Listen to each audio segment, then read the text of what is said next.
তারপর আমি আমার কিন্তু খটকা লেগে গেছে, কী ব্যাপার, আরে ভিডিও না আসলে দারুণ একটা প্রশংসা পাওয়ার। খটকা লাগলে আমি জিজ্ঞেস করলাম যে ভাই আপনি কেউ কেউ ফসকেছেন, আপনি ক্যারি খোঁজ করেন?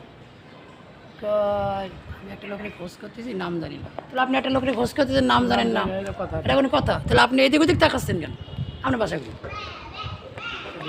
তো আমার বাসা ওই মেয়াপাড়া। তো মেয়াপাড়া এনে ক্যারি খোঁজ করেন, আপনি নাম জানেন না, কিছু জানেন না, তাহলে আপনি গলি মলি এদিক ওদিক খোঁজ করতেছেন। এই নিয়ে চলে গেল না রেজাল্ট ভাই সামনে দিয়ে, আর টাক মতো একটা লোক দেন না কেস টেস পড়া।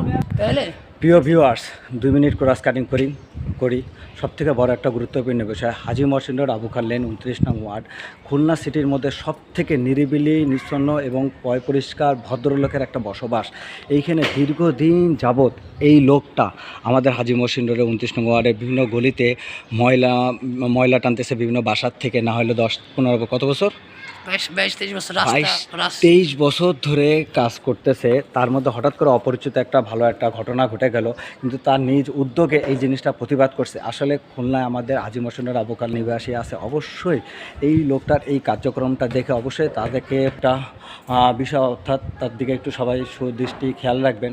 বিষয়টা কি আমি বলতেছি, আমি সাইকেলটা নিয়ে আসতেছিলাম, এই গলির মাথায় আমার বড় ভাই থাকে, বড় ভাইয়ের কাছে খুঁজতে।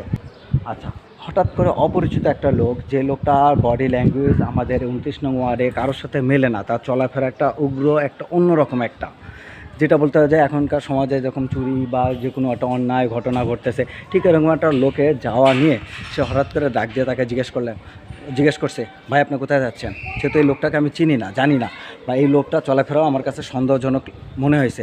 ঠিক এই কথার পরিপ্রেক্ষিতে এই ভাই যে কাজটা করলো, একটু তার মুখ থেকে শুনি পুরো বিস্তারিত হচ্ছে ভাই। একটা লোক আমি দেখতেছি যে এদিক ওদিক খালি তাকাচ্ছে, এবারের দিক ওবারের দিক তাকাচ্ছে। তখন আমি বললাম কী ব্যাপার, এই লোকটার কিন্তু অচেনা লোক, এই লোক তো এলাকার লোক না। তখন এই লোকটার কাছে গেলাম, আমি হাইটে যাচ্ছি, ভাই আপনি কে আগে খোঁজ করতেছেন? আমি একজনকে খোঁজ করতেছি, দেখলে চিনি কিন্তু না, তার নাম জানি না। আমি বললাম যে আপনি তার দেখলে চিনেন, আপনার কাছে কন্ট্যাক্ট নাম্বার নাই? বলছে আমার কাছে কোনো কন্ট্যাক্ট নাম্বার নাই। সে আমার বলছিল আবু খান লেনের ঠিকানা। আমি মাথায় গেলাম, ওনাকে জিজ্ঞেস করলাম আপনি তার কন্ট্যাক্ট নাম্বার নাই, আপনার তাই এরকমভাবে তো খোঁজলে তো আপনার নিশ্চয়ই আপনি কোনো ষড়যন্ত্র করতে আসেন। তাড়াতাড়ি উনি চলে গেছে। হ্যাঁ, আসলে অবশেষে সে হচ্ছে এই আমাদের আবু খান লেন, আর এই পাশে আমাদের হচ্ছে ব্যাঙ্গলি, যেটা দাঁড়াইলো না, দেখেন না, এই 2 গলির মধ্যে একটা ছোট্ট একটা সংযোগ পথ। এই পথটা হচ্ছে ঠিক আপনার 5 ফিট দেখতে পারবেন, মাথায় গেলে হচ্ছে 4 ফিট থেকে 3 ফিট। এই 2 রোডের মাঝখানে একদম অসিকিউরিটিভাবে একটা রোড। কেউ এই রোডের থেকে আবু খান রোডে যদি কখনো অন্যায় কিছু করে খুব সহজে এই রাস্তা থেকে চলে যেতে পারে। অবশ্যই আমাদের এলাকাবাসী যারা আছে, অবশ্যই এই ভিডিওটা যদি কখনো দেখেন, এই রাস্তাটা নিয়ে একটু মাথায় চিন্তা রাখবেন। আর ওই লোকটা ওই গলিতে গেছে, তাহলে এই ভাই এদিকে কাজ করতেছে, আমি দেখি একটু ওই গলিতে যাই, ওই লোকটাকে পাই কিনা। যদি ওই লোকটাকে পাই, তাহলে ওই লোকটাকে সামনে নিয়ে এই ভাইটার সাথে এই বিষয়ে আরেকটু গভীরভাবে জানবো। তাহলে এই ভাই আসলে আমাদের অনেক খানিকটা সিকিউরিটির কাজ করে। সাধারণ ময়লা টানাটানির সাথে সে কিন্তু এই লোকে এই এলাকার প্রত্যেকটা মানুষের চেহারা কিন্তু ভালো মতন চেনে এবং তাকেও চেনে। অর্থাৎ তাকে যদি একটু সম্মানিত একটা ড্রেস করে বা আরেকটু সুন্দর করে তার এই ময়লার গাড়িটাও যদি সুন্দর করে সাজায় দেওয়া যায়, এটা কিন্তু আমাদের ওয়ার্ডের জন্য অনেকটাই একটা গুরুত্বপূর্ণ একটা বিষয়। যেহেতু আমরা সবাই ফ্ল্যাটে যার যার মতো উচ্চ ভবনে আছি, আমরা সিকিউরিটিভাবে আছি, কিন্তু নিচের থেকে আমাদের অনেক রকম ঘটনাগুলো ঘটে যাচ্ছে।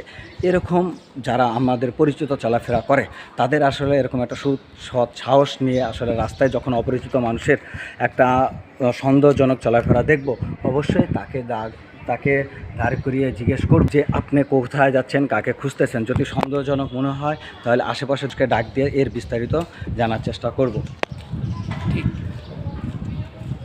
তাহলে ওই লোকটাকে ওই পাশ থেকে যায় দেখেন আপনি।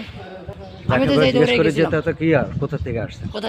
যাও, ওই লোকটা পরে আবার দেখা যাক, পরবর্তীতে কখনো যদি পাওয়া যায়। কিন্তু আমার আন্তরিকভাবে আমি রাজু মল্লিক, আমি 29 নং ওয়ার্ডেরই এই এলাকারই বেড়ে ওঠা, জন্ম, নারীপতি সব কিছু হচ্ছে আমার এই ওয়ার্ড আবু খান লেনে। কিন্তু এরকম একটা মানুষকে কাছে পেয়ে আসলে আমি অনেকখানি টানত, উৎফুল্লত। অবশ্যই তাকে আমি খুব সাধুবাদ জানাই। আসলে সে ময়লা টানে বলে তার দিকে কেউ হাত বাড়ায় তাকায় না, কখনও তার সাথে হাত মিলা কথা বলে না। অবশ্যই তার সাথে হলে একটা হাসি দিয়ে কথা বলার চেষ্টা করব। এই মানুষটা আছে বলে আমাদের এই ওয়ার্ডটা অনেকটা পরিষ্কারভাবে পরিচ্ছন্নভাবে চলতেছে।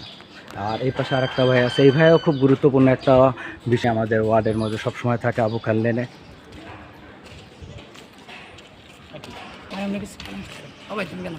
ওকে, আল্লাহ হাফেজ। তাহলে আমি রাজু মল্লিক এখান থেকে বিদায় নিচ্ছি।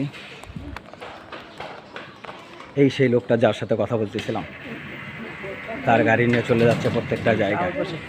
ওকে, আল্লাহ হাফেজ, এখান থেকে বিদায় নিচ্ছে।